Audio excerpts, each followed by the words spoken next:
Kamu mungkin sedang berada di titik paling gelap dalam hidup. Bisnismu bangkrut, tagihan menumpuk, dan orang-orang mulai meragukanmu. Tapi satu hal yang perlu kamu tahu, yaitu bangkrut bukan akhir dari segalanya.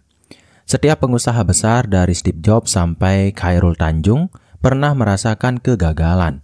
Tapi yang membedakan mereka adalah bagaimana mereka bangkit, bukan seberapa keras mereka jatuh. Dan hari ini kamu juga bisa mulai melangkah lagi dengan cara yang lebih cerdas dan cepat.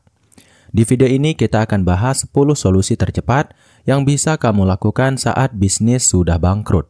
Bukan teori kosong, tapi strategi konkret yang bisa kamu terapkan langsung. Jadi pastikan kamu menyimak video ini sampai akhir. Dan tanpa berlama-lama lagi, kita langsung saja ke solusi tercepat saat bisnis sudah bangkrut yang pertama, yaitu adalah evaluasi dengan brutal, bukan emosional. Ketika bisnis bangkrut, banyak orang cenderung menyalahkan faktor luar, seperti pasar yang lesu, pesaing yang curang, atau bahkan kondisi ekonomi global. Namun kenyataan yang sering diabaikan adalah bahwa sebagian besar masalah berakar dari dalam. Maka langkah pertama yang harus dilakukan adalah evaluasi brutal, bukan evaluasi dengan perasaan terluka, tapi dengan pikiran yang tajam dan jujur. Ambil kertas, buka semua data, laporan keuangan, tren penjualan, pengeluaran operasional, dan feedback pelanggan. Lihat pola kegagalan, bukan sekedar angka merah. Apakah ada kesalahan dalam strategi harga? Apakah produkmu benar-benar dibutuhkan pasar? Semakin jujur kamu menelaah, semakin besar peluang untuk menemukan jalan keluar. Evaluasi ini bukan hanya soal mencari kesalahan, tapi soal membuka peluang baru. Misalnya, bisa jadi usahamu tidak gagal sepenuhnya. Hanya saja modelnya perlu diubah. Mungkin pelanggan suka produknya, tapi kecewa dengan pelayanannya. Atau mungkin bisnis kamu berjalan terlalu lambat karena terlalu banyak birokrasi kecil yang tidak perlu. Cerita nyata datang dari seorang pengusaha kopi di Bandung yang bangkrut karena pandemi. Tapi setelah mengevaluasi secara mendalam, ia sadar bahwa pelanggan setianya lebih suka membeli kopi secara online. Dari kegagalan itu, lahirlah bisnis baru berbasis pengiriman kopi segar setiap pagi ke rumah pelanggan. Jadi langkah awal bukan menyerah, tapi menyelidiki. Tanyakan pada diri sendiri, jika saya melihat bisnis saya seperti milik orang lain, apa yang akan langsung saya ubah? Evaluasi yang jujur bisa menyakitkan, tapi itulah pintu masuk menuju pemulihan. Kemudian solusi yang kedua adalah potong semua beban mati, segera. Setelah evaluasi selesai, saatnya membersihkan beban. Beban mati adalah segala hal dalam bisnis yang menguras uang tanpa menghasilkan nilai. Gaji karyawan yang tidak produktif, langganan software yang tidak terpakai, atau bahkan sewa tempat yang terlalu mahal. Semua harus ditinjau ulang. Karena saat kamu sedang tenggelam, membawa barang yang berat hanya akan mempercepat karamnya kapal. Langkah ini memang tidak mudah, apalagi jika menyangkut orang-orang yang kamu kenal secara personal. Tapi ini soal bertahan hidup. Jika kamu terus membakar uang untuk hal yang tidak mendatangkan hasil, maka kebangkrutan akan menjadi permanen. Potong beban sekarang agar kamu bisa menghemat cukup dana untuk membangun ulang pondasi bisnis. Banyak pengusaha sukses memulai ulang justru dengan lebih ramping. Mereka bekerja dari rumah, menggunakan freelancer alih-alih karyawan tetap, dan fokus hanya pada satu atau dua produk utama. Bahkan perusahaan besar seperti Twitter atau Dropbox pernah melakukan pemangkasan besar untuk tetap efisien dan kompetitif. Kamu bisa belajar dari restoran kecil di Surabaya yang dulunya menyewa ruko besar dan menggaji 10 karyawan.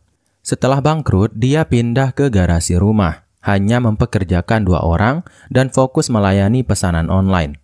Hasilnya, margin keuntungan naik drastis karena biaya operasional turun drastis. Jadi jangan takut untuk memangkas, potong semua yang tidak perlu dan simpan energi untuk hal-hal yang benar-benar menggerakkan bisnis ke depan. Karena dalam kondisi krisis, efisiensi adalah senjata utama. Kemudian solusi yang ketiga adalah ubah model bisnis, jangan cinta buta pada format lama. Salah satu kesalahan fatal pebisnis yang bangkrut adalah tetap mempertahankan model bisnis lama hanya karena merasa sayang sudah dibangun dari nol. Ini adalah jebakan emosional yang bisa mengubur peluang baru. Model bisnis bukan kitab suci. Ia harus fleksibel, adaptif, dan siap berubah seiring kebutuhan pasar. Perubahan model bisnis tidak selalu berarti memulai dari nol. Kadang cukup dengan memindahkan kanal penjualan, mengubah sistem pembayaran, atau merombak cara distribusi. Misalnya, bisnis fashion bisa beralih dari toko fisik ke live shopping di media sosial, atau warung makan yang dulu sepi kini justru laku keras setelah mendaftar di platform ojek online. Menurut laporan dari McKinsey 2024, lebih dari 60% bisnis kecil yang berhasil keluar dari kebangkrutan adalah mereka yang mengubah model bisnis dalam 6 bulan pertama setelah krisis. Ini bukan tentang siapa yang paling kuat, tapi siapa yang paling cepat beradaptasi. Ada kisah menarik dari seorang penjual buku di Yogyakarta yang terpaksa menutup tokonya karena bangkrut. Tapi dia sadar, para pelanggannya masih membutuhkan literatur. Maka dia mulai membuat konten TikTok yang mengulas buku, sambil menjual bukunya via pre-order. Dari toko mati, dia berubah menjadi kreator sekaligus penjual yang lebih relevan dengan zaman. Kamu juga bisa melakukan hal serupa. Tanyakan, bagaimana caranya produkku bisa tetap hidup dalam bentuk baru. Jangan jatuh cinta pada format lama, jatuh cintalah pada tujuan awal, yaitu membantu orang melalui produk yang kamu jual. Kemudian solusi yang keempat adalah jadikan hutang sebagai negosiasi, bukan beban abadi. Ketika bisnis bangkrut, salah satu tekanan terbesar yang dirasakan adalah hutang. Rasanya seperti terus dikejar bayangan yang tak pernah berhenti. Namun penting untuk dipahami bahwa hutang bukanlah akhir dari dunia. Dalam dunia bisnis, hutang adalah bagian dari permainan, dan permainan ini bisa diatur ulang. Kuncinya adalah jangan diam, jangan lari, tapi ajak bicara. Hubungi setiap kreditur satu persatu. Jangan menunggu mereka menagih. Justru kamu yang harus lebih dulu mengulurkan tangan. Tunjukkan niat baik untuk menyelesaikan walaupun belum mampu bayar penuh. Banyak lembaga keuangan, supplier, bahkan individu akan lebih terbuka terhadap restrukturisasi pembayaran jika kamu jujur dan proaktif. Mereka lebih menghargai komunikasi dibandingkan pelarian. Salah satu strategi yang bisa kamu coba adalah sistem cicil bertahap fleksibel berdasarkan pemasukan yang sedang kamu hasilkan. Jelaskan bahwa kamu ingin membayar, tapi kamu juga sedang membangun ulang arus kas. Daripada kehilangan semua, sebagian besar kreditur akan lebih memilih menerima sedikit-sedikit, tapi pasti. Ini soal negosiasi, bukan soal kalah menang. Seorang pengusaha event organizer di Jakarta pernah memiliki hutang hampir 500 juta rupiah setelah pandemi memukul bisnisnya. Alih-alih kabur, ia menghubungi setiap vendor dan membuat kesepakatan tertulis. Bahkan ia membuka blog untuk mendokumentasikan perjuangannya membayar hutang. Hasilnya, beberapa vendor malah mendukungnya dengan mempromosikan bisnis barunya. Jadi jangan anggap hutang sebagai aib, tapi sebagai peluang untuk menunjukkan integritas dan kecerdikanmu. Dalam bisnis, reputasi dibangun bukan saat kamu sukses, tapi saat kamu jatuh dan memilih tetap jujur. Gunakan hutang sebagai alat untuk menegosiasikan waktu dan kepercayaan, bukan sebagai beban yang membunuh langkahmu. Kemudian solusi tercepat saat bisnis sudah bangkrut yang kelima adalah mulai lagi dari pelanggan setiamu. Di saat semua terasa runtuh, seringkali kita lupa bahwa ada satu aset yang tak ternilai, yaitu pelanggan yang pernah percaya pada kita. Mereka mungkin tidak banyak, tapi mereka adalah titik awal. Alih-alih membangun ulang dari nol, kenapa tidak memulai dari mereka yang sudah mengenalmu? Mereka bukan sekedar pembeli, tapi bisa jadi penyelamat saat kamu butuh satu langkah kecil untuk bangkit. Hubungi mereka secara personal, jangan pakai pesan massal, jangan sekedar broadcast. Tanyakan kabar mereka, ceritakan dengan jujur bahwa bisnismu sedang dalam masa sulit, dan tanyakan apa yang bisa kamu bantu sekarang. Kadang mereka bukan hanya bersedia membeli lagi, tapi juga merekomendasikan ke orang lain. Personal connection adalah senjata yang sangat kuat di saat kritis.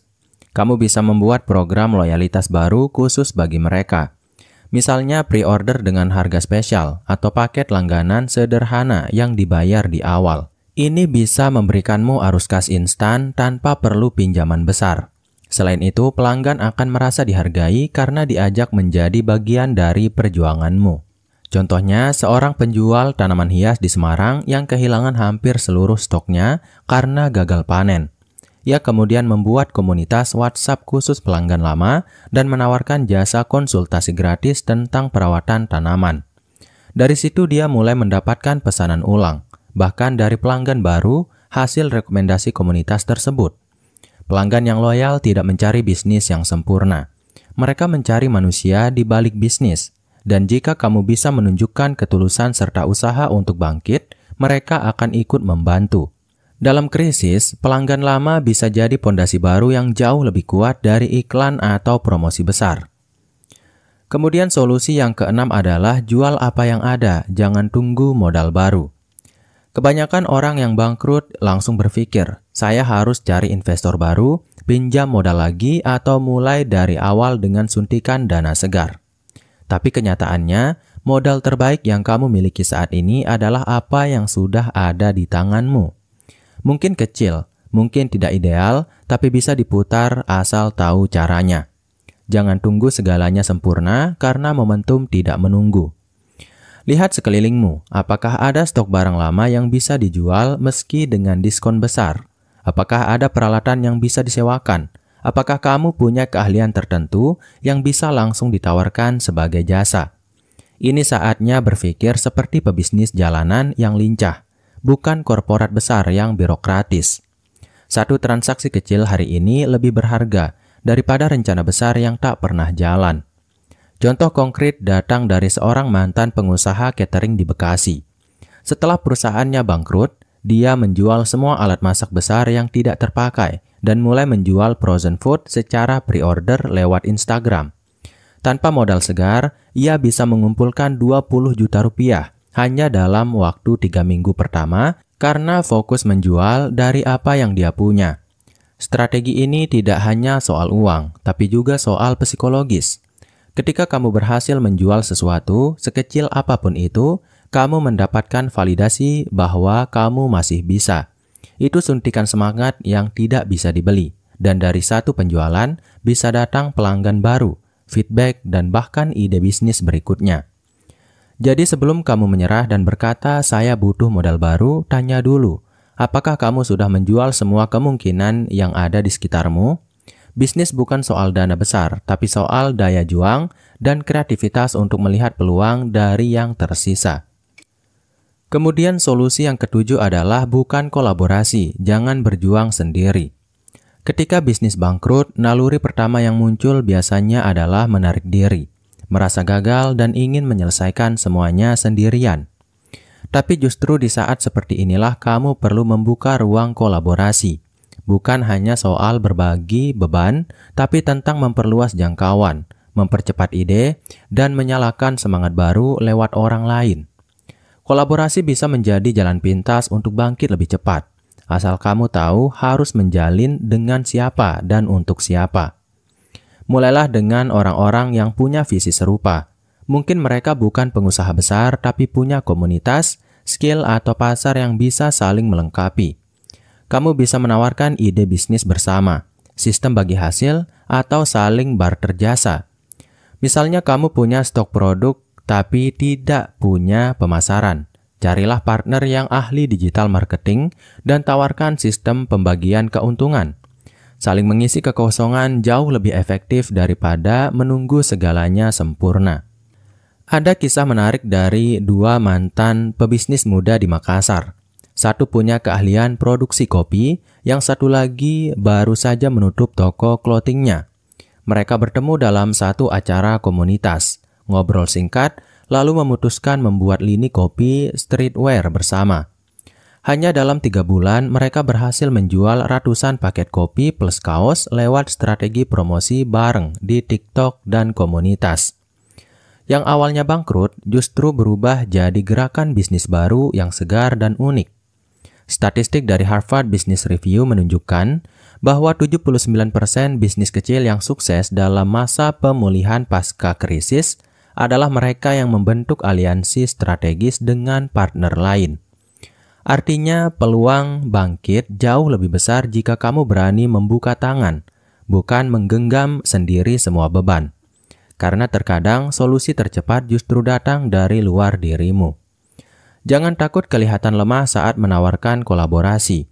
Justru keberanian untuk mengajak kerjasama menunjukkan bahwa kamu punya arah, punya semangat, dan siap tumbuh kembali. Siapa tahu partner yang kamu ajak hari ini justru jadi kunci terbesar kebangkitan bisnismu esok hari. Kemudian solusi yang ke-8 adalah bangun narasi baru lewat personal branding. Banyak orang hanya membangun brand untuk bisnisnya, tapi lupa membangun brand untuk dirinya sendiri. Padahal ketika bisnis runtuh, yang tersisa adalah kamu sebagai individu, sebagai pemilik cerita, sebagai sosok yang bisa dipercaya. Ini adalah saat yang tepat untuk membangun ulang reputasi, bukan hanya sebagai pemilik usaha, tapi sebagai pribadi yang bisa menginspirasi dan dipercaya. Dan caranya adalah lewat personal branding yang autentik dan relevan. Mulailah dengan menceritakan kisahmu, bukan sebagai korban, tapi sebagai pejuang. Gunakan media sosial bukan untuk pamer, tapi untuk membagikan prosesmu bangkit. Apa yang kamu pelajari dan apa yang ingin kamu lakukan ke depan. Orang-orang jauh lebih tertarik pada perjalanan yang jujur daripada pencitraan yang palsu. Ketika kamu membagikan kisahmu dengan cara yang menyentuh dan bermakna, kamu tidak hanya membangun koneksi, kamu membangun kepercayaan. Lihat bagaimana para pengusaha seperti Elon Musk, Mary Riana, atau Denny Santoso membangun narasi personal yang kuat. Mereka tidak hanya dikenal karena bisnisnya, tapi karena pemikiran, perjuangan, dan cara mereka menyampaikan nilai. Bahkan ketika bisnis mereka sedang jatuh, mereka tetap punya audiens yang mendukung, karena mereka telah membangun karakter yang kuat di mata publik. Kamu bisa mulai dari hal sederhana, yaitu menulis di LinkedIn, membuat video singkat di TikTok, atau berbagi kisah lewat Instagram Story. Ceritakan kesalahanmu, apa yang kamu pelajari, dan harapanmu ke depan. Dari situ, kamu bisa perlahan membangun ulang kepercayaan pasar, dan membuka pintu bagi proyek baru, pelanggan baru, bahkan partner yang tidak kamu duga sebelumnya. Jadi jangan sembunyikan kisah jatuhmu, justru itulah kekuatanmu. Di era sekarang, kejujuran adalah konten terbaik, dan kisah bangkit dari keterpurukan adalah bahan bakar yang sangat kuat untuk membangun bukan hanya bisnis, tapi juga kepercayaan masyarakat terhadapmu. Kemudian solusi yang ke-9 adalah manfaatkan momentum digital secara maksimal. Di era digital seperti sekarang, bangkrut secara fisik bukan berarti habis secara total. Justru platform digital bisa menjadi landasan awal untuk bangkit lagi, tanpa perlu biaya besar, tanpa perlu gedung, tanpa perlu tim besar. Kamu hanya butuh satu hal, yaitu kejelian melihat celah. Dunia online selalu lapar akan solusi baru, dan bisnis yang baru jatuh bisa memanfaatkan momentum ini dengan cara yang lebih lincah dan murah. Pertama, buatlah kehadiran digital yang rapi, website sederhana, akun media sosial yang aktif, dan landing page untuk menjual produk atau jasa adalah titik awal yang wajib. Gunakan platform gratis atau murah untuk memulai. Jangan menunggu ratusan juta untuk membangun aplikasi. Cukup maksimalkan media yang sudah tersedia. Fokus pada satu platform yang paling sesuai dengan audiensmu, lalu konsisten memberi nilai. Banyak bisnis yang dulunya bangkrut secara offline kini justru sukses besar secara online. Kisah nyata adalah toko oleh-oleh di Bali yang kehilangan hampir seluruh pengunjung karena pandemi. Tapi dengan modal ponsel dan akun Instagram, dia mulai menjual paket oleh-oleh ke seluruh Indonesia dan meraih ribuan pengikut dalam 6 bulan. Kuncinya adalah konsisten membuat konten edukatif dan promosi yang menyentuh emosi. Data dari We Are Social 2024 menunjukkan bahwa rata-rata pengguna internet di Indonesia menghabiskan 3,5 jam per hari di media sosial. Itu artinya kamu punya lebih dari 3 jam peluang setiap hari untuk muncul di depan audiens. Asal kamu mau hadir secara aktif dan memberi nilai, digital bukan sekedar tempat jualan, tapi ruang membangun relasi dan komunitas. Jadi jangan abaikan kekuatan digital, bahkan jika bisnismu dulu sepenuhnya offline. Sekarang adalah waktu yang tepat untuk bermigrasi ke dunia online. bukan untuk ikut-ikutan, tapi untuk menjangkau audiens baru dengan cara yang lebih cepat, murah, dan terukur. Dalam dunia digital, kamu bisa mulai ulang dengan modal niat, konsistensi, dan strategi yang tepat. Kemudian solusi tercepat saat bisnis sudah bangkrut yang terakhir atau yang ke-10 adalah kembali pada visi awal. Apa alasan kamu memulai? Saat semuanya hancur, satu-satunya yang bisa jadi kompas adalah alasan awal kenapa kamu memulai bisnis ini. Visi, tujuan, misi pribadi yang dulu pernah membakar semangatmu. Ketika semua strategi gagal, ketika modal habis, ketika pelanggan menghilang, yang bisa membuatmu terus bergerak adalah ingatan akan kenapa kamu memulai. Dan kadang itulah bahan bakar terkuat untuk mulai lagi. Ambil waktu untuk benar-benar duduk dan merenung. Bukan untuk meratapi kegagalan, tapi untuk menggali kembali makna dari semua yang pernah kamu jalani. Tanyakan pada dirimu, dulu saya ingin membantu siapa? Apa masalah yang ingin saya selesaikan? Apa nilai yang ingin saya bawa ke dunia lewat bisnis ini? Menemukan kembali tujuan awal bisa membuat semua strategi terasa hidup dan relevan kembali. Kisah pengusaha kuliner di Bogor ini bisa jadi contoh. Ia memulai usaha karena ingin menghadirkan makanan rumahan sehat bagi para pekerja sibuk. Tapi seiring waktu, dia terlena dengan target profit dan ekspansi yang agresif, sampai akhirnya bangkrut. Saat dia kembali ke tujuan awal, memberi makanan sehat dan praktis, ia meluncurkan brand baru dengan konsep nasi sehat siap antar, yang justru lebih menguntungkan dan sesuai pasar. Bisnis yang bertahan lama bukan yang paling mewah atau paling viral, tapi yang punya akar yang kuat. Dan akar itu adalah visi. Tanpa visi, setiap badai akan menghancurkan, tapi dengan visi, setiap badai hanya akan membentuk ulang arah kapal, bukan menenggelamkannya. Maka sebelum kamu melangkah lagi, pastikan kamu tahu kemana ingin melangkah. Bangkrut bukan tanda bahwa kamu gagal, tapi justru bisa menjadi pengingat bahwa kamu harus kembali ke niat awal. Bangkitlah bukan hanya karena butuh uang, tapi karena kamu percaya bahwa apa yang kamu kerjakan punya makna. Dan makna itulah yang membuatmu layak untuk memulai kembali. Bangkrut bukan akhir dari segalanya. Justru dalam kebangkrutan, kita bisa melihat ulang peta perjalanan, menandai kesalahan, dan menyiapkan strategi yang lebih tajam. Banyak orang besar yang pernah mengalami titik nol bahkan lebih dari satu kali. Yang membedakan mereka dari yang menyerah adalah kemampuan untuk membaca ulang hidup mereka dan memilih untuk berdiri lagi. Jadi jika kamu saat ini sedang ada di fase paling gelap dalam perjalanan bisnismu, percayalah kamu tidak sendirian dan kamu belum selesai. Dalam setiap krisis selalu ada ruang kecil bernama peluang, tapi peluang itu tidak muncul begitu saja. Ia harus dicari, dijemput, bahkan diciptakan. Mungkin lewat kolaborasi baru, mungkin lewat rebranding total, atau mungkin dengan memulai dari satu produk sederhana yang dulu kamu remehkan. Apapun itu, yang pasti adalah kamu punya hak untuk bangkit, dan kamu punya cukup bekal dari pengalaman kemarin untuk melangkah lebih bijak hari ini. Jangan tunggu dunia berubah. Mulailah dari cara pandangmu yang berubah duluan. Kalau kamu menyadari, semua solusi yang kita bahas tadi sebenarnya tidak melulu soal uang atau modal besar. Justru kebanyakan berasal dari cara berpikir baru, pola gerak yang lebih lentur, dan keberanian untuk mencoba jalan yang berbeda. Karena seringkali yang membuat kita gagal bukan hanya kondisi di luar, tapi cara kita menafsirkan kegagalan itu sendiri. Dan jika kamu bisa mengubah cara pandangmu, kamu bisa mengubah hasil akhirnya. Bukankah itu yang sebenarnya kita cari? Bukan hanya sekedar hidup dari bisnis, tapi hidup lewat makna yang bisnis itu bawa. Kita tidak sedang berbicara tentang bangkit besok langsung kaya raya. Kita bicara tentang bangkit hari ini agar esok tidak lagi sekacau kemarin.